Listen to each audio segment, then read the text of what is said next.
কেমন আছো বন্ধুরা? আশা করি বৃষ্টিতে সবাই ভালোই আছো। তো চলে এলাম এই বৃষ্টিতে ভিজতে ভিজতে জিমে, যেহেতু কালকে বন্ধ থাকবে জিম, সেই জন্য আজকে চেস্ট মাসলকে আমরা ট্রেন করব। তো মাঝে মাঝে যেমন রিপিটেশন খুব ম্যাটার করে, তেমনি কিছু কিছু সময় হেভি ওয়েটও ম্যাটার করে। তো সেই জন্য আজকে রিপিটেশন কম থাকবে আমাদের চার্টে, আর হেভি ওয়েটটা বেশি থাকবে। হালকা ওয়েটে ওয়ার্ম আপ করার পর মোটামুটি আমরা 130 কিলো অব্দি বেঞ্চ প্রেস গেছি।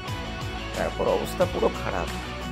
তারপর এই 30 কিলোতে বেঞ্চ প্রেস, আর সেই 160টা রিপিটেশন দেওয়া হয়েছে আজকে আমাদের ফ্ল্যাট বেঞ্চ ফ্লাইংয়ে। তারপর চলে এলাম শোল্ডার মাসেলকে ট্রেন করতে। শোল্ডার মাসেল ট্রেন করার পর এই জিমে একটু কোচিং হচ্ছে আর কি। মাঝে মাঝে তো একটু ফানও দরকার। লাস্ট সেট আমরা শ্রাগ কমপ্লিট করলাম।